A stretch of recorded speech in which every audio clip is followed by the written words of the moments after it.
2014 کو میں بھٹناگر شاداب ریختہ فاؤنڈیشن کی جانب سے ڈاکٹر عارف حسن خان صاحب میں آپ کا استقبال کرتا ہوں. شکریہ. اور آج میں آپ سے جو آپ کا ادبی سفر ہے اس کے بارے میں تفصیلات جاننا چاہوں گا، جو ظاہر ہے کہ عاشقین اردو کے لیے بہت مفید ہوگا. ابتدا میں یہ چاہوں گا کہ آپ اپنے خاندان، کہاں کے آپ قدیم ساکن ہیں، اور آپ کی ابتدائی تعلیم سے لے کے اور پوسٹ گریجویشن، اس کے بعد میں PhD، جو آپ کا ایکیڈمک سفر رہا ہے جی اس کے بارے میں آپ سے معلومات حاصل کرنا چاہتا ہوں. جی. اتر پردیش کا ایک چھوٹا سا قصبہ ہے جی قائم گنج، تحصیل فروخ آباد ضلع کی تحصیل قائم گنج. جی اس میں ایک قصبہ رائے پور کے نام سے ہے. جی وہاں میرے آبا و اجداد آباد ہیں، اور یہ تقریباً 18ویں صدی کے آخر میں ہمارے خاندان کے لوگ افغانستان سے آئے. میرے والد صاحب ایک زمیندار تھے. جی میری ولادت زمینداری ختم ہونے کے بعد ہوئی اس خاندان میں. جی والد صاحب زمینداروں والے انداز میں وہی شکار سیر اسی قسم کی شوق تھا انہیں. جی جی نصیر عثمان خان میرے والد صاحب کا نام تھا، اور تاریخ سے خاص طور پر انہیں دلچسپی تھی. تاریخ کی کتب کا کافی ذخیرہ تھا ان کے پاس. جی باقی وہی جو شوق ہوتے تھے زمینداروں کے، وہی شوق تھے ان کے. میری ابتدائی تعلیم قائم گنج میں ہوئی. جی انٹرمیڈیٹ کیا میں نے وہاں سے. جی اس کے بعد میں علی گڑھ چلا گیا. جی. علی گڑھ اچھا، یہ بتائیے انٹرمیڈیٹ میں آپ کے پاس جی سبجیکٹس کیا کیا تھے؟ میں سائنس کا طالب علم تھا، اور میں نے گریجویشن تک سائنس سے تعلیم حاصل کی. اچھا، مطلب گھر پر میتھمیٹکس؟ بایولوجی. گھر پر اسکول میں داخلے سے پہلے جیسا کہ ہوا کرتا تھا پہلے رواج، بسم اللہ کی تقریب، اور اس کے بعد ناظرہ قرآن مجید، جی جی اور گھر میں اردو پڑھی.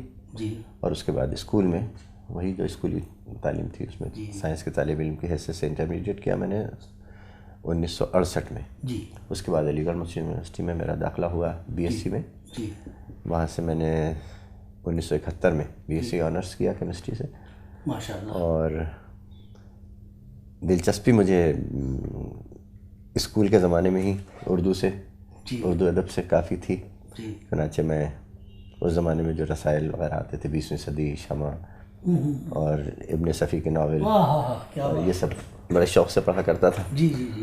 اور انٹرمیڈیٹ کے زمانے میں ہی میں نے کچھ چھوٹی موٹی چیزیں لکھنا بھی شروع کر دی تھی.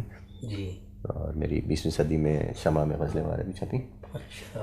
ایک افسانہ بھی چھپا علی گڑھ جانے کے بعد. جی. تو بس وہیں سے میرا آغاز ہو گیا. جی. علی گڑھ پہنچ کر یوں ہوا کہ کچھ تو وہاں ماحول ملا. ویسے تو گھر میں بھی ماحول تھا اس قسم کا کہ بیت بازیاں وغیرہ ہم لوگ سب کرتے تھے گھر میں، لیکن علی گڑھ پہنچ کر خاص طور پر جو ماحول ملا، ایک تو وہاں اس زمانے میں سائنس کامرس کے اسٹوڈنٹس کو بھی ایک اس کا آرٹس کا ایک مضمون پڑھنا پڑتا تھا. جی. تو اس میں نے اردو لے لیا. وہ کمپلسری تھا. وہ کمپلسری. اور ایک اردو اور انگریزی اور تھیالوجی، 3 مضامین وہاں گریجویشن میں کمپلسری ہیں. عام طور پر سائنس کے اسٹوڈنٹس اس میں اردو کو ایلیمنٹری لیا کرتے ہیں. جی جی. لیکن میرا بھی داخلہ ہوا تو مجھے ایلیمنٹری میں بھیجا گیا. لیکن جب وہاں مجھے پڑھایا گیا الف ب، تو مجھے بڑی گھبراہٹ ہوئی، اور میں نے کہا کہ مجھے آپ ایڈوانس اردو دے دیجیے. جی جی جی. مجھ سے کہا بھی لوگوں نے کہ آپ ایڈوانس اردو کیوں لینا چاہ رہے ہیں؟ تو بس میں نے کہا مجھے اچھا نہیں لگ رہا ہے اس میں بیٹھنا. چنانچہ میں نے وہاں ایڈوانس اردو پڑھی، اور وہاں خاص طور پر 2 اساتذہ جو ہمیں پڑھاتے تھے، ایک تو شہریار صاحب اور ایک نسیم قریشی صاحب، جنہوں نے BA میں ہمیں پڑھایا اردو. ان سے میں بڑا متاثر ہوا اور مجھے زیادہ شوق پیدا ہوا. چنانچہ BSc کرنے کے بعد میں نے بجائے MSc میں داخلہ لینے کے MA اردو میں داخلہ لے لیا. اور بڑی مخالفت میری گھر سے بھی ہوئی، میرے دوستوں نے بھی کہا، اور میرے خیال سے وہ شاید اردو کا بدترین دور تھا 71 میں. کوئی پرسان حال نہیں تھا اردو والوں کا. تو بہرحال میں نے ایک رسک لیا کہہ سکتے ہیں، اور میں نے یہ سوچا کہ جو مقدر میں ہے وہ تو ملے گا ہی، میں اپنی پسند کی چیز کیوں نہ پڑھوں. صحیح بات. چنانچہ میں نے 73 میں ایم اے کیا وہاں سے، علی گڑھ سے، اور اس کے بعد میں نے ریسرچ میں داخلہ لے لیا. ریسرچ میں وہ سیشن لیٹ چل رہا تھا کافی، تو ہمارا امتحان 74 کے بالکل آخر میں ہوا، میرے خیال سے نومبر یا دسمبر میں، ایگزیکٹلی مجھے یاد نہیں ہے، لیکن وہ رزلٹ آتے آتے 75 شروع ہو گیا تھا. تو ریسرچ میں داخلے کا سلسلہ چل رہا تھا. اسی دوران مجھے ملازمت مل گئی اور میں بریلی کالج میں عارضی طور پر لیکچر کی جگہ تھی وہاں چلا گیا. 1 سال تک میں نے وہاں کام کیا، لیکن پھر مجھے یہ لگا کہ ریسرچ کرنا زیادہ ضروری ہے. چنانچہ میں چھوڑ کر وہاں سے دوبارہ پھر میں نے آ کر باقاعدہ طور پر ریسرچ میں داخلہ لیا، اور کلام میر کا فنی مطالعہ کے عنوان سے مجھے ٹاپک کا رجسٹریشن ہوا. نسیم قریشی صاحب کے نگرانی میں یہ کام ہوا. اور میں بہرحال اپنے آپ کو میں تو خوش قسمتی کہوں گا کہ نسیم قریشی صاحب بہت اچھی شخصیت اور بڑی معروف شخصیات میں تھے وہاں کے، اور ان کے ساتھ میں مجھے پی ایچ ڈی کرنے کا موقع ملا.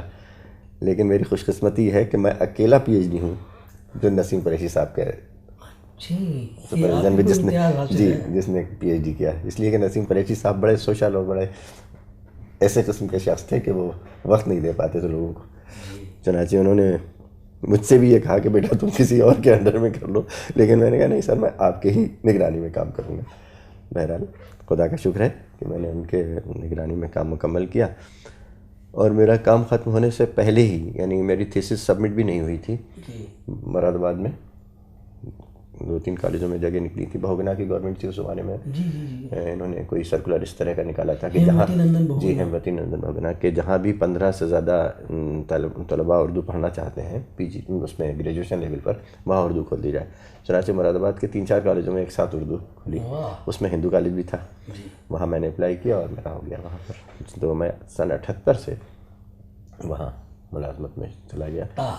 اسی دوران میں نے اپنی تھیسس سبمٹ کی، میں نے اپائنٹمنٹ کے چند مہینے بعد، اور اس طرح میرا تعلیم کا سلسلہ مکمل ہوا، پی ایچ ڈی ہوئی. پھر میں نے اپنی ملازمت کے دوران، چونکہ کچھ مجھے لسانیات سے بھی دلچسپی تھی، اور میرا کام جو تھا فنی مطالعے کا، اس میں نے عروضی جائزہ بھی لیا تھا، تو عروض اور لسانیات سے خاصی دلچسپی مجھے پیدا ہوئی. اس تھیسس میں ایک چیپٹر صوتی مطالعے کا بھی تھا، تو میں نے اس کی وجہ سے صوتیات اپنے طور پر پڑھی تھی. جب اپنے طور پر پڑھی تو مجھے ایسا لگا کہ یہ مضمون بھی ایسا ہے کہ اس میں دیا جائے، اور منفرد ہے، ہاں تھوڑا سا الگ بھی ہے، اور اس سے ادب میں فائدہ اٹھایا جا سکتا ہے. چنانچہ پھر میں نے پرائیویٹ طور پر لسانیات میں ایم اے کیا. اس کی بھی ایک ذرا سا ایک واقعہ سنا دوں، دلچسپ ہے معاملہ، کہ لسانیات میں پرائیویٹ ہوتا نہیں ہے. لسانیات میں پرائیویٹ ایم اے الاؤ نہیں ہے. تو میں نے بہت کوشش کی کہ مجھے پرائیویٹ الاؤ کر دیا جائے، لیکن وہ نہیں ہوا. تو میں نے ریگولر داخلے کے لیے درخواست وہاں گزار کی. ریگولر میں ایک قانون وہاں یہ ہے علی گڑھ میں، مجھے نہیں معلوم اور جگہ ہے یا نہیں، کہ ہائر کلاس کرنے کے بعد لوور کلاس میں داخلہ نہیں ہو سکتا ہے. وہ میری اپلیکیشن ریجیکٹ ہو گئی کہ آپ پی ایچ ڈی ہیں آلریڈی، اس لیے آپ کا ایم اے میں داخلہ نہیں ہو سکتا ہے. تب میں یہ مسئلہ لے کر وائس چانسلر صاحب سے ملا، صاحب میں ایم اے کرنا چاہتا ہوں، آپ کی یونیورسٹی پرائیویٹ الاؤ نہیں کرتی ہے اور ریگولر میں داخلہ نہیں دیتی ہے، تو یہ تو جانتی ہے کہ ایک شخص علم حاصل کرنا چاہ رہا ہے اور آپ اسے نہیں. تو انہوں نے خصوصی مجھے اجازت دی پرائیویٹ کرنے کی. اس طرح سے وہ میرا میں نے 1985 میں لسانیات میں ایم اے کیا. تو گیا یہ تو میرا، جیسا کہ آپ نے فرمایا جاننا چاہ رہے تھے آپ، یہ میرا تعلیمی سفر ہے. عارف صاحب یہ بتائیے، جب آپ ہندو کالج میں آ گئے تو اس کے بعد میں پھر جو آپ کا یہ ادبی سفر شروع ہوا، اس میں آپ کی تخلیقات اور تیر نیم کش نکالا آپ نے، اس کے بارے میں تھوڑا سا وضاحت کی. سب سے پہلی کتاب تو میری متاع غم ہے، جو 1986 میں پہلے میں شاید میں دیکھتا ہوں، 85 میں اگست سن 85 میں شائع ہوئی. جیسا کہ میں نے عرض کیا کہ میں نے میرا سلسلہ جو تھا شاعری کا شروع ہو گیا تھا طالب علمی کے زمانے میں ہی. کچھ تھوڑا بہت میں باضابطہ طور پر مشاعروں میں نہیں کبھی شامل ہوا کوئی، بلکہ کافی دن تک لوگوں کو یہ معلوم بھی نہیں تھا کہ میں شعر کہتا بھی ہوں. جب یہ کتاب شائع ہوئی تو لوگوں کو معلوم ہوا کہ میں شعر بھی کہتا ہوں. بس میں اپنے طور پر شعر کہتا رہا اور تھوڑی سی تخلیقات اکٹھی ہو گئیں تو مجھے لگا کہ انہیں شائع کر دیا جائے. اس میں زیادہ نظمیں ہیں جی اور کچھ تھوڑی سی غزلیں ہیں. اچھا میں اس میں نظموں کے بارے میں آپ سے یہ جاننا چاہوں گا کہ نظموں میں آپ نے اس کی حیت اور ساخت کے پس منظر میں مجھے تھوڑا سا بتائیے، کیونکہ زیادہ نظمیں تو اس میں جو ہماری روایتی ساخت ہے یعنی جسے پابند نظم آپ کہہ سکتے ہیں، اسی میں حیت کوئی متعین نہیں ہے نظموں کی. مثنوی کی حیت، غزل کی حیت، یعنی حیتوں میں غزلیں جو ہمارا پرانا مسمت والا طرز ہے. بیشتر نظمیں مسمت میں ہیں، یعنی اس میں 5 مصرے کے بند بھی ہیں، 6 مصرے کے بند بھی ہیں، اسی طرح کی ہیں نظمیں. لیکن ایک آدھ آزاد نظم بھی ہے، کم ہے آزاد. اچھا میں یہ عرض کر رہا تھا کہ تھوڑا سا میں تفصیل سے یہ جاننا چاہوں گا کہ جو نظم ہوتی ہے، جو پابند نظم بھی آپ نے کہا، کیونکہ میں نے جہاں تک میں نے بھی تھوڑا بہت عروض پڑھا ہے اور تھوڑا بہت آپ کی جو ہے تھوڑا بہت ماشاء اللہ کافی کتابیں ہیں اور تیرے نیم کش میں بھی آپ کے مضامین چھپتے تھے. تو میں نے یہ چیز نوٹ کی ہے کہ جو ایک دائرہ ہوتا ہے اس سے مختلف بحور کا استخراج ہوتا ہے. تو اس پس منظر میں آپ نے کی جو نظمیں ہیں وہ اسی دائرے کی مطلب کسی ایک بحر اصل میں یہ مسئلہ تو صرف آزاد نظم کے ساتھ ہے. آزاد نظم میں اس بات کا مطلب خیال رکھنا چاہیے میں سمجھتا ہوں.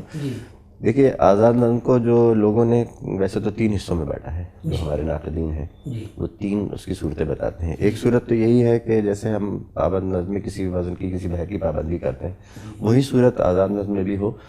فرق صرف یہ ہے کہ وہاں پر ارکان کی تعداد متعین ہے. آزاد نظم کہنے والے کو یہ آزادی ہے کہ رکن کی تعداد گھٹا دے یا بڑھا دے. فرض کیجئے کسی مصرے میں 3 ارکان ہیں تو کسی میں 5 بھی ہو سکتے ہیں، کسی میں 2 بھی ہو سکتے ہیں، کسی میں 4 بھی ہو سکتے ہیں، لیکن ارکان میں کوئی تبدیلی نہ ہو. پہلی صورت تو یہ ہے. دوسری صورت یہ ہے کہ ارکان میں تبدیلی کی گنجائش ہے، لیکن اس کا خیال رکھا جائے کہ یا تو ایک ہی بحر کے ارکان ہوں، کسی میں کوئی اضافہ آیا کسی میں نہیں آیا جہاں جائز، یا اگر ایک بحر سے دوسری بحر میں بھی جا رہا ہے تو اس طرح سے جائے کہ دائرے کا جو سلسلہ ہے، جو آہنگ ہے، جو دائرے میں ہوتا ہے وہ برقرار رہے.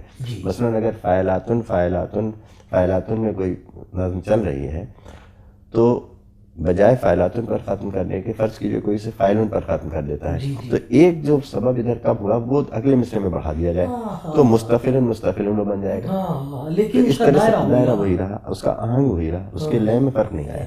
جو بہاؤ ہے نظم کا وہ متاثر نہیں ہوتا ہے اس سے.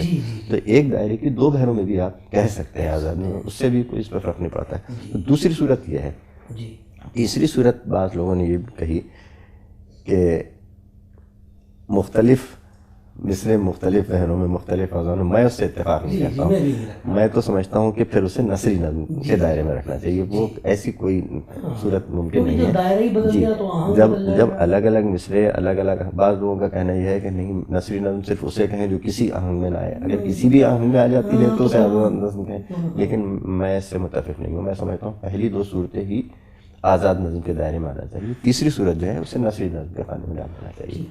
اور میری ذاتی رائے ہے، مجھے کوئی اس پر اصرار نہیں ہے، لیکن مجھے لگتا ہے کہ وہ نظم شاعری کے دائرے کی نہیں، وہ نثر کے دائرے کی چیز ہے. بالکل آپ یہ کہنے میں حق بجانب ہیں. اچھا ایک بات میں آپ سے اور دریافت کرنا چاہوں گا آزاد نظم ذیل میں کہ بالفرض کسی مصرے میں 5 ارکان ہیں، کسی میں 3 ہیں، کسی میں 2 ہیں، تو کیا ایک رکن بھی آپ رکھنا چاہیں؟ بالکل ممکن ہے. ہاں بالکل ممکن ہے. ایک بھی ہو سکتا ہے اور زیادہ سے زیادہ بھی جتنے چاہے، کوئی پابندی نہیں ہے اس کی. اب ظاہر ہے اتنا ہی مسئلہ ہوگا جو ایک سانس میں کہہ سکے. ایسا تو نہیں کہ 25 رکن کوئی کہے گا تو وہ ممکن نہیں ہوگا ایک سانس میں کہنا، لیکن یہ کہ جتنا آپ کہہ سکتے ہیں. اچھا ایک چیز میں اس میں آپ سے اور چاہوں گا کہ جو آپ نے ابھی بتایا مجھے کہ ارکان کی تعداد جو ہے وہ مختلف ہو سکتی ہے مصروں میں. تو اس میں جو آپ کا جو نظام قائم کرتے ہیں آپ تو اس میں جو ارکان ہوتے ہیں ان کا جو مقام ہے، اگر مان لیجیے سالم رکن ہے پھر تو کوئی دقت ہی نہیں ہے، لیکن اگر وہ مضاعف ہے تو اس کو اصل میں وزن تو وہی رہنا ہے جو ہے، جی وزن تو وہی رہے گا. ٹھیک ہے، وزن جو بھی وزن چل رہا ہے، اگر کسی ضحاف کا استعمال ہو رہا ہے تو ضحاف تو جس ترتیب سے استعمال ہو رہا ہے اسی طرح سے رہیں گے. مطلب ان کا مقام وہ ہوگا جہاں پہ یہ وہ ضحاف جو ہے وہ جائز ہے، مضاحف جو ہے وہ جائز مقام پہ لانا چاہیے. اگر فرض کیجئے اکرم رکن کوئی لا رہا ہے تو وہ صدر و ابتدا میں ہی لائے گا مصرے کے. یہ الگ بات ہے کہ نظم میں صدر و ابتدا کا کوئی کنسیپٹ ہی نہیں ہے. صدر و ابتدا تو تبھی ہوں گے جب شعر ہوگا، لیکن یہ تو ہم کہہ سکتے ہیں کہ مصرے کے پہلے رکن میں لائے گا، اس لیے کہ صدر و ابتدا کا تو کنسیپٹ شعر کے ساتھ ہے، اور نظم شعر پر مشتمل نہیں ہوتی، نظم تو مصروں پر مشتمل ہے. لیکن ہم یہ کہہ سکتے ہیں کہ مصرے کے آغاز میں ملائیں، یا اسی طرح کا کوئی ایسا ضحاف استعمال کر رہے ہیں جو عروض و ضرب سے مخصوص ہے، اسے ہم یہ کہہ سکتے ہیں کہ اسے ہم کہہ سکتے ہیں کہ نظم کے آخری رکن میں اس کا استعمال کیا جائے. مطلب عروض کے جو قاعدے ہیں اس پر تو بہرحال ضروری ہے کہ فالو کیا جائے پوری طرح سے. آپ نے جو بہت اہم معلومات سے مجھے سرفراز کیا. اب میں یہ چاہوں گا پھر اس کے بعد متاع غم کے بعد کافی دن تک میری کوئی باضابطہ کتاب تو نہیں آئی، کہیں کہیں مختلف چھوٹے موٹے مضامین وغیرہ شائع ہوتے رہے. پھر مجھے خیال ہوا کہ ایک رسالے کا اجرا کیا جائے، کیونکہ مراد عباس سے اگرچہ بہت سے رسائل دینی اور سیاسی اور اس طرح کے ہفت روزے ماہنامے سب نکلتے ہیں، لیکن ادبی رسالہ کوئی نہیں نکلتا.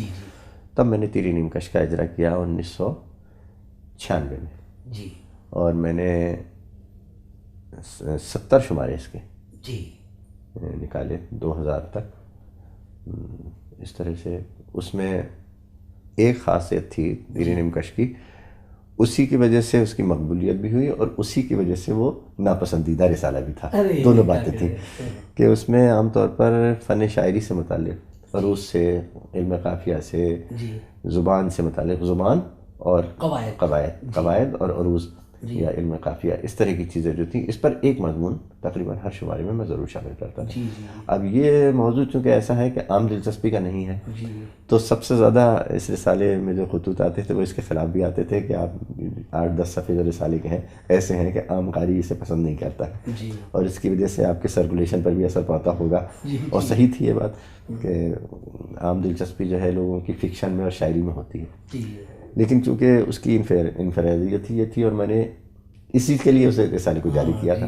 لیکن ایک حلقہ ایسا بھی تھا جو صرف اسی کی وجہ سے اس رسالے کو پسند کرتا تھا، کیونکہ کوئی بھی کم از کم میری معلومات میں ایسا رسالہ ہندوستان میں اس وقت بھی نہیں نکلتا، تو شاید اب بھی نہیں نکلتا جو اس بات کی پابندی کرتا ہو کہ جس کے ہر شمارے میں تقریباً ایک مضمون ہوتا تھا. تو اس میں آپ نے جو ہے اور اس میں بڑی کارآمد مباحثے بھی ہوئے کمال صاحب اور زہرا لامی صاحب کے درمیان عروضی مسائل پر بھی، اس سے بڑے کام کی باتیں نکل کر آئی سامنے. ہم ایک بار اس میں اس میں تاریخ گوئی پر بھی کافی مضامین چھپے. اس میں حمزہ کے عدد کے مسئلے کو لے کر ایک بحث چلی تھی جو تقریباً 7-8 مہینے تک چلتا رہا. پھر میں نے آخر میں حمزہ نمبر نکالا، جو میرے خیال سے وہ بھی ایک ایسی چیز ہے کہ حمزہ پر کسی نے نمبر نہیں نکالا ہوگا. وہ میرے پاس شمارہ محفوظ ہے. صرف حمزہ کے عدد کو لے کر اس میں مختلف لوگوں نے لکھے، بڑے لوگ اس میں کئی شامل تھے. رشید حسن خان بھی تھے اس میں، اور ابو محمد سحر صاحب تھے، اور کئی لوگ تھے اس میں، صابر سمری صاحب تھے، زہرا لامی صاحب تھے، اور مختلف لوگوں نے اپنے اپنے خیالات کا اظہار کیا. تو اس طرح کی چیزیں سامنے آئی اس سے. اچھا، پھر تیرے نیم کش جو ہے وہ بس وہ چونکہ اپنی ملازمت کی مصروفیات بھی تھیں، اور مجھے لگا کہ میں اپنے کام نہیں کر پا رہا ہوں، اس کی وجہ سے تقریباً 6 سال تقریباً میں اس میں زیادہ وقت دینا پڑا. غلطی مجھ سے شاید یہ ہوئی کہ مجھے اسے سماہی نکالنا چاہیے تھا. وہ ماہنامہ نکال کر میں نے ایک ایسی ذمہ داری قبول کر لی کہ اس سے مجھے لگا کہ میں اپنے کام میں پوری طرح سے متاثر ہو رہا نہیں کر پا رہا ہوں. چنانچہ میں نے پھر سے بند کر دیا، اور ارادہ تو ہے آگے اللہ کی مرضی کہ ملازمت سے سبکدوش ہونے کے بعد میں اسے پھر سے جاری کروں گا. اس سال جلدی ہی بس سبکدوش ہونے والا ہوں ملازمت سے، انشاءاللہ سماہی میں اسے دوبارہ شروع کروں گا. دعا کرتا ہوں کہ جلدی آئے منظر عام پر آپ کا سہمائی. اور باقی ایک کتاب میری اسی دوران آ گئی تھی، بلکہ وہ میری کتاب تو کہنا ذرا مناسب نہیں ہوگا پوری طرح سے. ہمارے ایک دوست ہیں صابر سنبلی صاحب، ملا غیاث الدین نے جو غیاث اللغات میں عروض کے تعلق سے لکھا ہے، 16 صفحے ہیں وہ صرف، تو اس کا فارسی میں چونکہ ہے وہ، تو اس کا ترجمہ انہوں نے اردو میں کیا. اور چونکہ ان کو یہ حسن ظن تھا کہ میں کچھ عروض سے شد بود رکھتا ہوں، چنانچہ انہوں نے مجھے دکھایا کہ بھائی یہ کیسا ہے. تو میں نے دیکھا اس میں کافی اغلاط تھی، تو میں نے انہیں بتایا کہ بھائی اس میں تو بہت سے اغلاط ہیں، اور اس کی نشاندہی انہوں نے فرمایا کہ آپ اس کی نشاندہی کر دیجیے، حواشی لکھ دیجیے. چنانچہ میں نے اس پر حواشی لکھے. وہ معراج العروض کے نام سے، معراج العروض جو رسالہ تھا ان کا، وہ اوراق العروض کے نام سے شائع ہوا. اس میں گویا یہ عروض پر میری باضابطہ نہ صحیح لیکن پہلی کتاب عروض کی یہی ہے، جس میں میں نے کچھ اپنی رائے دی ہے.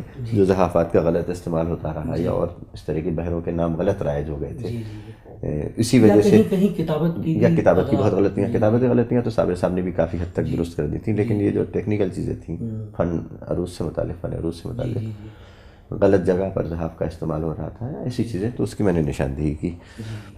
اس کا نتیجہ یہ ہوا کہ ایک بزرگ بڑے خفا بھی ہوئے مجھ سے، بڑا تلخ تبصرہ کیا انہوں نے کہ آپ کون چیز ہیں جو ملا غیاث الدین پر اعتراض کر رہے ہیں. بھائی میں تو ملا غیاث الدین کے پیروں کی جوتیوں کے برابر بھی نہیں ہوں، یہ حقیقت ہے، لیکن اگر صحب کسی بزرگ سے ہو جاتا ہے یا کوئی غلطی ہوتی ہے تو چھوٹوں کا کام بھی ہے کہ اس کی نشاندہی کرے. میں نے تو صرف اپنا فرض ادا کیا کہ جہاں جہاں جو ہمارا نظام عروض ہے اس کے روح سے جو چیزیں مجھے غلط لگی ان کی میں نے نشاندہی کی. تو پھر مجھے یہ خیال ہوا، بعض لوگوں نے خطوط بھی لکھے، بعض لوگوں نے ذاتی طور پر بھی مشورے دی کہ آپ خود عروض کی کوئی کتاب لکھیں.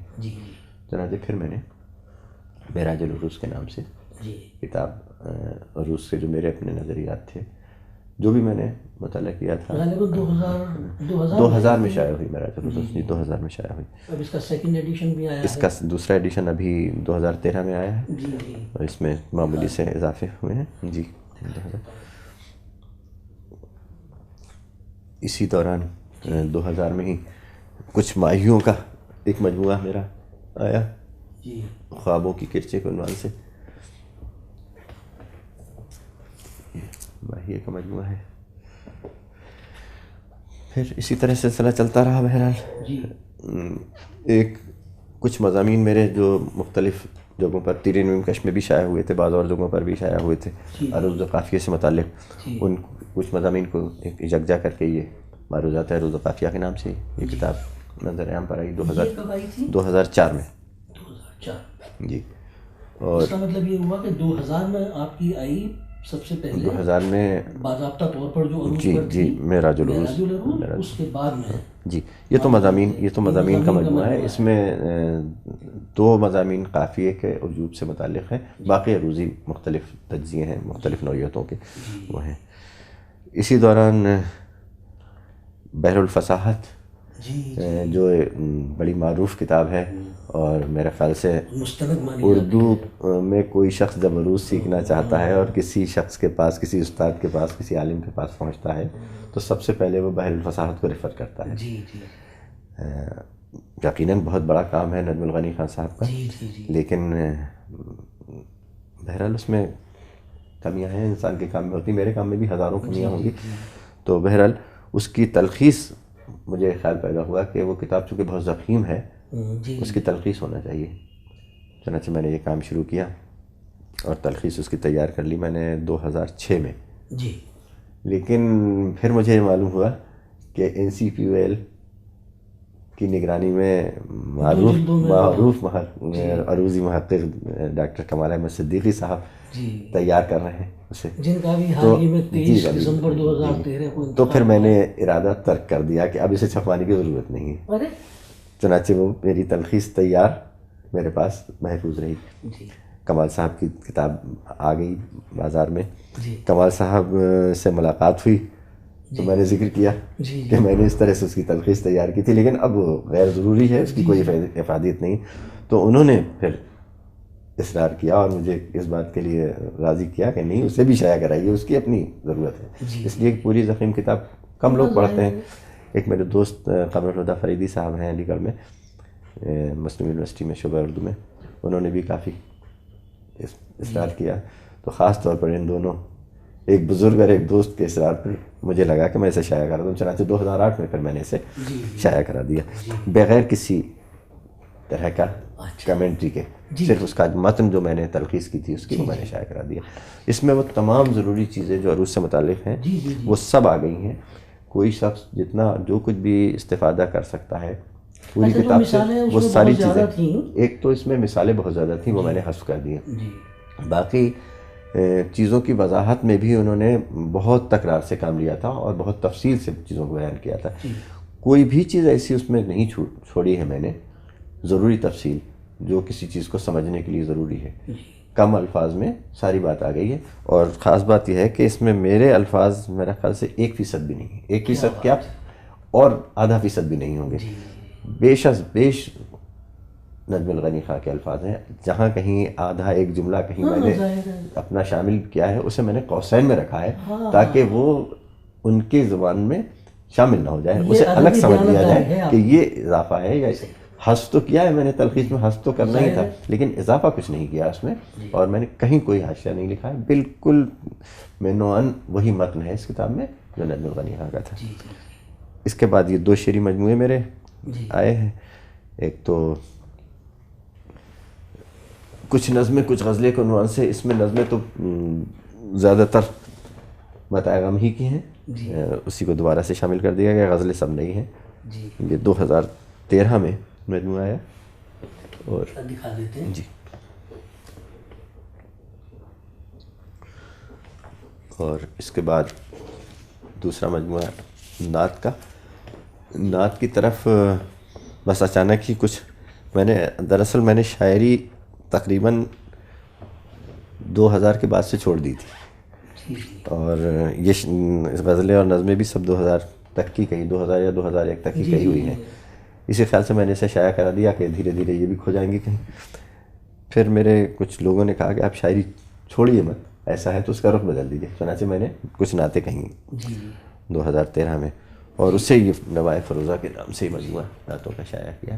یہ کس سن میں ہے؟ یہ بھی 2013 میں ہی چھپی. یہ دونوں کتابیں 2013 کی. جی میں دیکھتا ہوں اگر میں غلط نہیں ہوں. نہیں معاف کیجیے گا، یہ دونوں کتابیں کچھ نظمیں کچھ غزلیں اور نوائے فروزہ 2011 میں آئی ہیں. جی یہ دونوں کتابیں. اور 2013 میں معراج العروج کا دوسرا ایڈیشن شائع ہوا. جی اس میں اوور لیپنگ ہو گئی تھی. جی یہ 2011 میں. بس یہی مختصر سا کام ہے. اور اب عاطف صاحب یہ بتائیے کہ اس سے پہلے کہ میں آپ سے گزارش کروں کہ ان کتابوں سے آپ کچھ نظمیں، غزلیں، نعت جی سامعین کے لیے، ناظرین کے لیے پیش فرمائیں، میں یہ چاہوں گا کہ جو ہمارے ہاں شاعری ہو رہی ہے جی اس میں جو تغیر آ رہا ہے، جی ظاہر ہے جو پہلے تھا وہ اب اس میں دھیرے دھیرے تغیر واقع ہو گئی. جی دنیا چلتی ہے، تغیر کا نام ہے.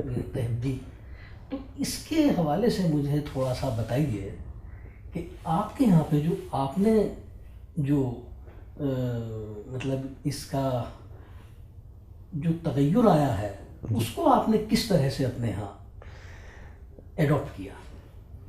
دیکھیے ایسا ہے، پہلی بات تو یہ کہ میری شاعری بالکل ذاتی نوعیت کی شاعری ہے. جی میں کبھی کسی تحریک سے وابستہ نہیں رہا. میں نے کبھی کسی عزم کو قبول نہیں کیا. میں نے کبھی کسی گروپ میں اپنے آپ کو شامل نہیں رکھا. جی ہر چیز جو مجھے جس چیز نے بھی مجھے متاثر کیا اس سے متاثر ہو کر میں نے نظمیں لکھی. اس لیے بعض لوگوں کو اس میں میری نظموں میں خاص طور پر ترقی پسندی کے عناصر بھی مل جائیں گے. جی 2-3 نظمیں ایسی ہیں کہ بالکل ایسا لگتا ہے کہ ترقی پسند انداز کی نظمیں ہیں. بعض ایسی ہیں جو بالکل اتنی رومانی ہیں کہ شاید لوگوں کو لگے کہ اختر شیرانی کے رنگ میں ہے. تو بس یہ ہے کہ جس وقت جس قسم کی کیفیت ذہن پر آئی اور میں نے اس میں شعر کہے ہیں، میں کسی خاص تحریک سے، کسی خاص دبستان سے وابستہ کبھی نہیں ہوا. بس اتنا ضروری ہے کہ مجھے یہ لگتا ہے کہ شاعری میں وہی کہا جائے جس سے کہنے کے لیے دل چاہ رہا ہو. زبردستی شاعری نہیں کرنے کا میں قائل نہیں ہوں.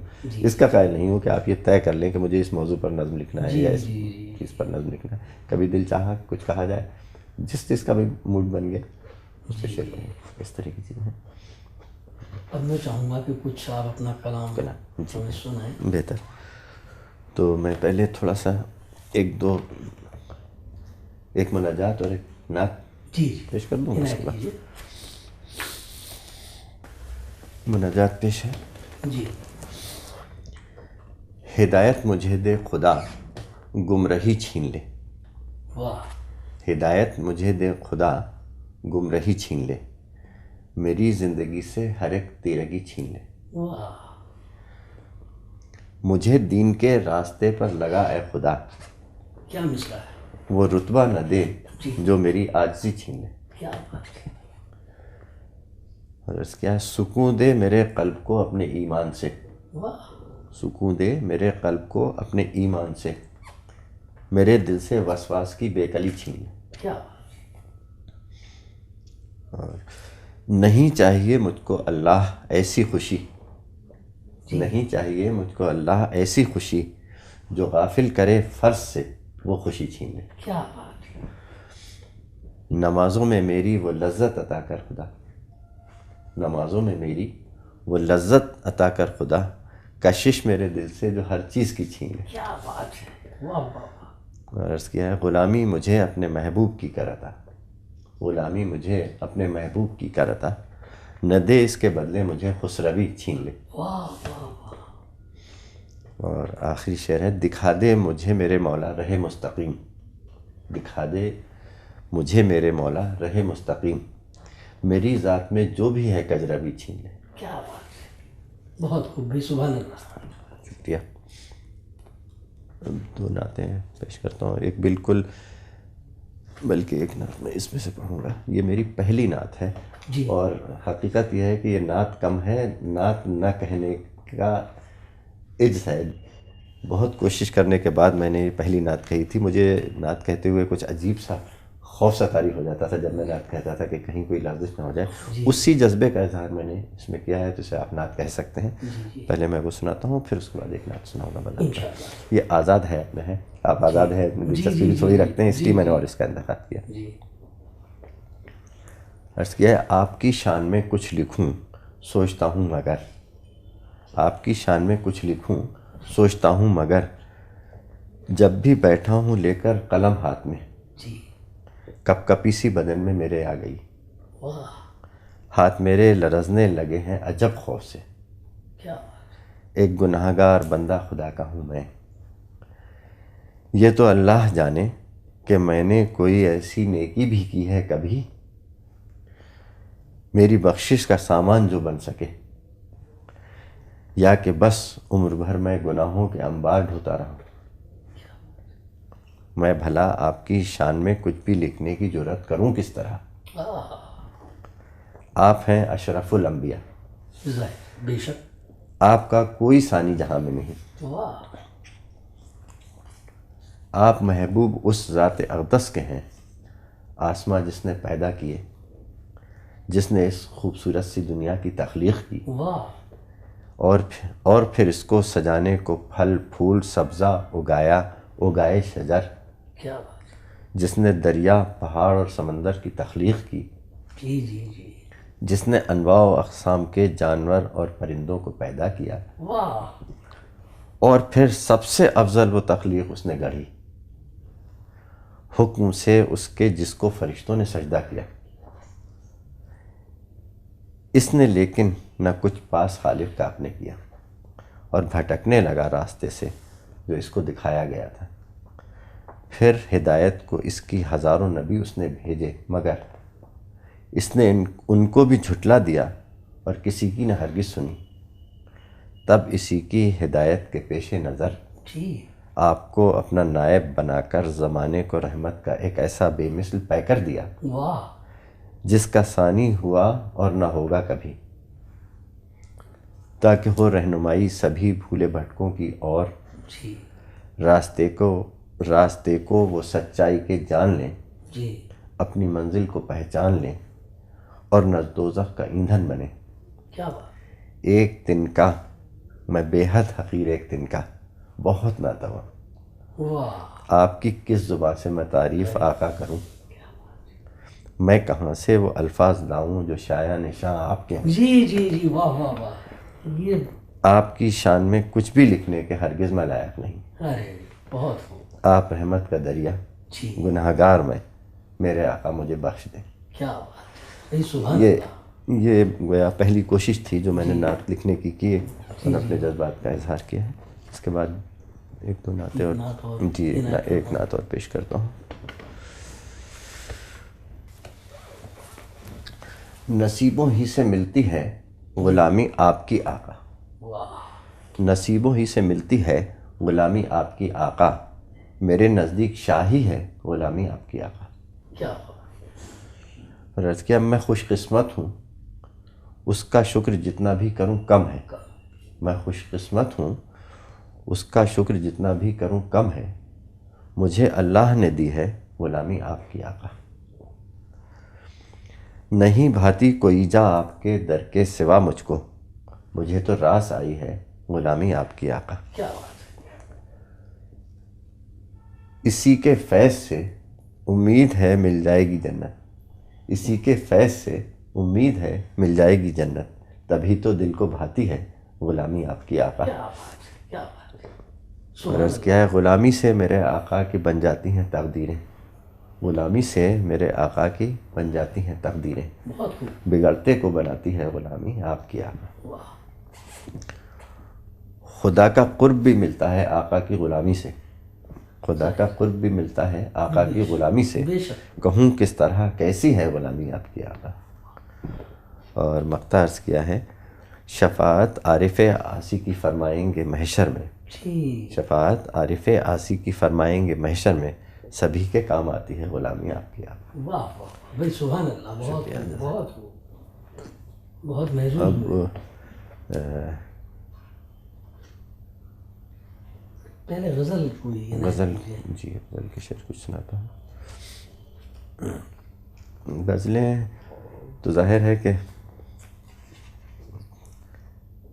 چونکہ عروج سے دلچسپی ہے تو کچھ میں نے بیتوکی کہہ سکتے ہیں آپ، بیتوکی سی بہروں میں بھی کہا ہے میرے خیال سے، بڑی ہی بیتوکی میں اس لحاظ سے کہہ رہا ہوں کہ جو عام رواج نہیں ہے جن کا، جو رائج نہیں ہے۔ مثلاً اول تو ہمارے ہاں بحر رمل میں حذف یا قصر کے بغیر کہنے کا رواج ہے ہی نہیں، یعنی فعلاتن آخری رکن سالم میرے خیال سے نادر ہی ہے اس کا استعمال، تو اگر کوئی فعلاتن آخر تک کرے تو وہ تھوڑا سا ریئر ہو گیا، الگ ہو گیا۔ پھر ایک چیز یہ بھی ہے کہ مسمن اور مسدس بحری ہمارے یہاں زیادہ تر رائج ہے، 5 رکن کا رواج عام طور پر نہیں ہے، تو مثلاً ایسی کوئی چیز تو اس کو میں کہتا ہوں کہ وہ ذرا سا بیتوکا لگتا ہے، عام لوگوں کو یہ لگتا ہے کہ کچھ ناموضوع سی چیز تو نہیں ہو گئی، اگرچہ وہ ناموضوع نہیں ہوتی لیکن وہ کانوں کو تھوڑی الگ لگتی ہے۔ تو ایسی ایک غزل پیش کرتا ہوں، پہلے میں 5 فعلاتن والی۔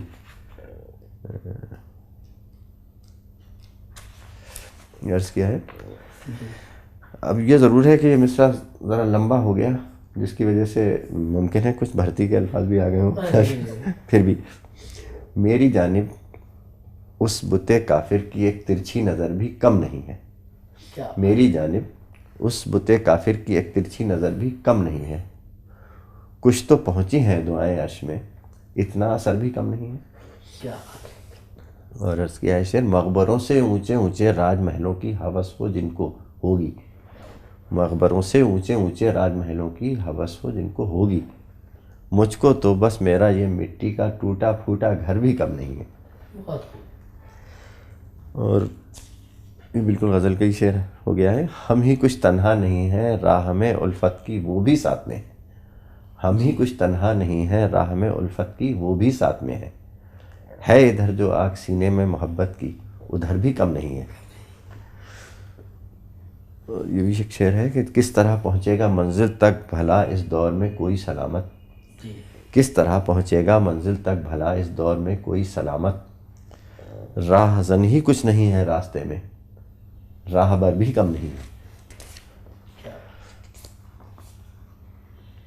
اور جناب یہ شعر پیش ہے کہ کیا بھروسہ ہے بھلا در در بھٹکتے پھرنے والے بادلوں کا، پرانے طرز کا کچھ شعر ہو گیا ہے۔ کیا بھروسہ ہے بھلا در در بھٹکتے پھرنے والے بادلوں کا، اے سمندر تیری سیرابی کو میری چشم تر بھی کم نہیں ہے۔ کیا بات ہے۔ اور یہ مقطع عرض کرتا ہوں، یہ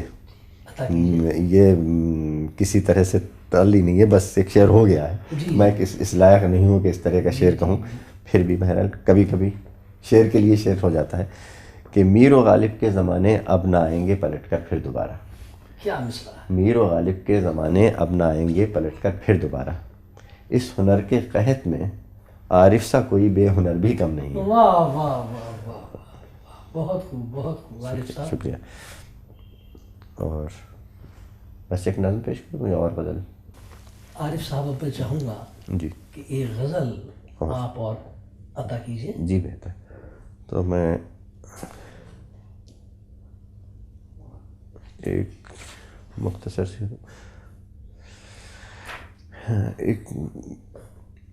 یہ ایک غیر مردف غزل پیش کر رہا ہوں۔ جی۔ کیسے کیسے ہوئے لوگ زیر و زبر، کیسے کیسے ہوئے لوگ زیر و زبر، جی۔ آندھیاں وہ چلیں لٹ گئے گھر کے گھر، واہ۔ زندگی نے دیے غم ہزاروں مگر، جی۔ ہم نے چھوڑی نہ ہرگز وفا کی ڈگر۔ اور بالکل روایتی انداز کا شعر ہے کہ دیکھتے رہ گئے نبض ہی چارہ گر، یہ مطلع ہی مطلع ہو گئے اتفاق سے 4-5۔ جی جی جی۔ دیکھتے رہ گئے نبض ہی چارہ گر، چل دیے باندھ کر ہم تو رکھتے سفر۔ واہ واہ۔ اور یہ شعر عرض کیا، میں پرندہ تو اونچی اڑانوں کا تھا، میں پرندہ تو اونچی اڑانوں کا تھا، بخت نے نوچ ڈالے میرے بالوں پر۔ کیا بات۔ اور پھر ایک شعر کہا ہے کہ میرے دل کی سی ویران یہ کب ہوئی، جی۔ میرے دل کی سی ویران یہ کب ہوئی، انقلاب آئے دنیا میں لاکھوں مگر۔ اور مقطع عرض کیا ہے، ہم نے عارف کہاں اس کو ڈھونڈا نہیں، جی۔ ہم نے عارف کہاں اس کو ڈھونڈا نہیں، میں کدے مسجدیں راستے دشت و در۔ ہاں دشت و در، بھائی خوب باندھا آپ نے، واہ واہ شکریہ صاحب، شکریہ۔ واہ واہ واہ۔ اب نظم چاہوں گا جی نظم ایک، کہ آپ عنایت کریں۔ جی ایک رومانی انداز کی نظم ہے بالکل، وہ پیش کرتا ہوں۔ ایک نظم ہے جس کا عنوان ہے ایک خواب ایک خیال۔ جی۔ 3 چھوٹے چھوٹے بند ہیں، 3 بندوں پر مشتمل ہے۔ میں نے ایک خواب سا دیکھا ہے تیری زلفوں میں، میں نے ایک خواب سا دیکھا ہے تیری زلفوں میں، میں کوئی پھول سجانے کے لیے لایا ہوں۔ میں نے ایک خواب سا دیکھا ہے تیری زلفوں میں، میں کوئی پھول سجانے کے لیے لایا ہوں، تو مجھے دیکھ کے شرما کے سمٹ جاتی ہے، ایک دزدیدہ نظر ڈال کے رہ جاتی ہے، سرخیاں عارض گلگوں پہ مچل اٹھتی ہیں، شرم کے بوجھ سے گردن بھی جھکی جاتی ہے، میرے ہاتھوں میں دبے پھول پہ نظریں تیری، تیرے جذبات کی ہلچل کا پتہ دیتی ہیں۔ کیا بات ہے بھائی، بہت کپ کپاہٹ میرے ہاتھوں میں ہے ہلکی ہلکی، ہلکی ہلکی، کپ کپاہٹ میرے ہاتھوں میں ہے ہلکی ہلکی، ایک جھجک بھی ہے میرے دل میں، ایک امید بھی ہے، کہیں ایسا نہ ہو اس پھول کو تو ٹھکرا دے، جس میں پوشیدہ ہے ارمان میری چاہت کے، ایک افسانہ نہ بن جائے محبت میری، پارا پارا نہ ہو یہ خواب میری الفت کا۔ کیا بات ہے۔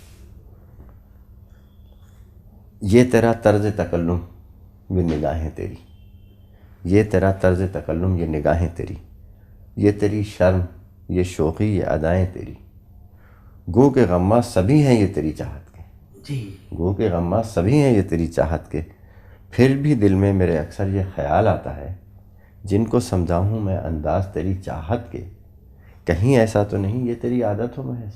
واہ۔ جی اس کا عنوان کیا ہے؟ اس کا عنوان ہے دوسری غلطی. جی. آج میری زندگی کی دوسری غلطی ہے. اس سے پہلے بھی مجھے اس دل نے ایک دھوکہ دیا تھا.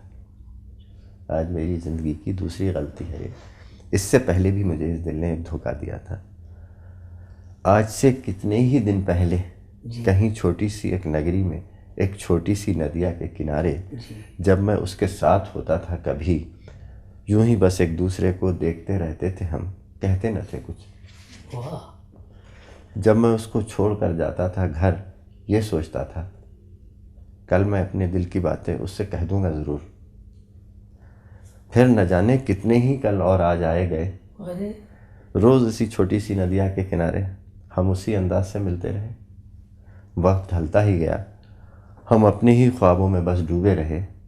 پھر ایک دن اس نے کچھ مجھ سے کہا، سن کر میں سن سا ہو گیا. جا رہی تھی وہ میری چھوٹی سی نگری چھوڑ کر. میرے دل کی بات بس دل ہی میں میرے رہ گئی. میں اسے کچھ کہہ نہ پایا. اس کی آنکھیں نم تھیں، میں نے ان کو پوچھا بھی نہیں، اس کو روکا بھی نہیں. مجھ کو نہ جانے کیا ہوا تھا.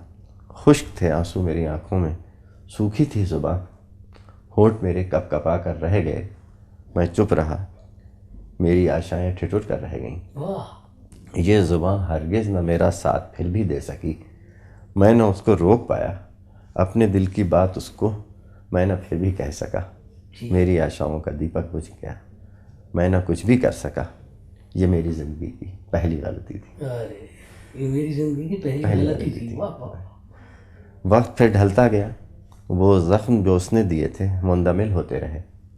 ہاں، کبھی تنہائیوں میں یاد اس کی آ کے تڑپاتی رہی، اپنی غلطی کا مجھے احساس کرواتی رہی. کاش اس کو روک لیتا اس گھڑی میں، اپنے دل کی بات کہہ دیتا اسے. شاید وہ رک جاتی، نہ جاتی مجھ کو تنہا چھوڑ کر. وقت ڈھلتا ہی رہا. وہ زخم جو اس نے دیے تھے بھر چلے تھے. وقت کا مرہم انہیں بھرتا رہا تھا. پھر اچانک ایک دن ایک طوفان آ گیا اس زندگی میں. ایک طوفان آ گیا اس زندگی میں. تم نہ جانے مجھ کو کیسے مل گئی. تم کو جب دیکھا تو بس میں دیکھتا ہی رہ گیا. تم وہی تھی یا میری نظروں کو کچھ دھوکا ہوا تھا؟ کیا میری آشا بدل کر روپ اپنا آ گئی، یا کوئی پرچھائی تھی تم؟ میں سمجھ پایا نہ ہرگز. ذہن پر میرے مگر تم نقش ہو کر رہ گئی. میرے دل، میرے خیالوں، میرے خوابوں میں صدا تم بسی رہنے لگی. ہر لمحہ، ہر پل، ہر گھڑی زخم میرے دل کے سب پھر سے ہرے ہونے لگے. یہ خلش پہلے سے زیادہ مجھ کو تڑپانے لگی. میں نے اس کو اپنے دل کی بات بتلائی نہ کیوں. مجھ کو یہ لمبی سزا میری خاموشی کی ملی ہے. مدتوں اس کی جدائی میں سدا تڑپا ہوں میں. مدتوں تک یاد کر کے اس کو میں روتا رہا ہوں. مجھ کو قدرت نے تمہاری شکل میں ایک بار پھر سے میرے خوابوں کو سجانے والی، میرے پیار کی دنیا بسانے والی، میرے جیون کی وہ پہلی آرزو آج لوٹا دی ہے شاید. اور پھر میں نے بہت اس دل کو سمجھایا، ذرا سا سوچ لو، کچھ غور کر لو، یہ میری نظروں کا دھوکہ ہی نہ ہو. پر دل نہ مانا. ایک غلطی کر چکا تھا پہلے میں خاموش رہ کر. ایک غلطی کر چکا تھا پہلے میں خاموش رہ کر. اب یہ ٹھانی تم سے کہہ ڈالوں گا سب کچھ. کچھ بھی اپنے دل میں رہنے نہ دوں گا. میں تمہارے سامنے اس دل کو بالکل کھول کر رکھ دوں گا. پھر تم جو بھی چاہو فیصلہ کر لو. بہت مگر تم وہ نہ تھی. میری نظروں نے مجھے دھوکہ دیا تھا. مجھ سے پھر غلطی ہوئی تھی. دوسری غلطی ہوئی ہے مجھ سے یہ اس دل کی خاطر. آج میری زندگی کی دوسری غلطی ہے. اس سے پہلے بھی مجھے اس دل نے ایک دھوکہ دیا تھا. بہت بہت نہیں ڈاکٹر عارف حسن خان صاحب، آج آپ نے بہت ہم پر عنایت کی کہ آپ یہاں تشریف لائے ریختہ فاؤنڈیشن میں، اور اپنا قیمتی وقت ہمارے لیے آپ نے نکالا. اب آخر میں اتنا ضرور چاہوں گا کہ اردو ادب کے جو چاہنے والے ہیں ان کے لیے آپ اپنا کوئی پیغام دیں. بس میں تو یہی کہنا چاہوں گا اردو کے چاہنے والوں سے کہ اردو کو اس لیے چاہیں کہ اردو چاہنے کے لائق ہے. واہ واہ. اس لیے نہ چاہیں کہ اردو سے ان کا کوئی مفاد وابستہ ہو سکتا ہے. اس لیے نہ چاہیں کہ اردو سے انہیں کچھ فیض مل سکتا ہے. بلکہ کوشش یہ کریں کہ اپنے سب کام اردو میں کریں, اردو میں لکھیں, اردو میں پڑھیں, اردو میں سوچیں, اور اردو کو ہر طرح سے آگے بڑھانے کے لیے کوشش کریں. اور میں سمجھتا ہوں اس سلسلے میں ریختہ فاؤنڈیشن جو کام کر رہا ہے وہ قابل تعریف ہے, قابل مبارکباد ہیں وہ لوگ. اور آپ کا بہت بہت شکریہ کہ آپ نے مجھے موقع دیا اور اس انٹرویو میں آپ نے مجھے بلایا. اور میں ریختہ فاؤنڈیشن والوں کا بھی شکریہ ادا کرتا ہوں کہ انہوں نے یہ کام کیا. اور یقیناً ریختہ فاؤنڈیشن والوں کا کام ایسا ہے کہ اس کی جتنی بھی تعریف کی جائے کم ہے. اور اب زمانہ جو ہے وہ الیکٹرانک میڈیا کا ہی ہے. کتابیں پڑھنے کے مقابلے میں لوگ نیٹ پر زیادہ آ رہے ہیں, تو ضرورت بھی اسی بات کی ہے کہ اردو کو بھی اس جدید کاری میں شامل کیا جائے. اور یہ کام ریختہ والے بڑی اچھی خوبصورتی کے ساتھ کریں. اس کے لیے سنجیو جی سراب یقیناً مبارکباد کے مستحق ہیں. جی. چلیے خیر, آج آپ آئے, آپ سے ملاقات ہوئی, بہت بہت شکریہ آپ کا. بہت بہت شکریہ. آئندہ پھر ملیں گے انشاءاللہ.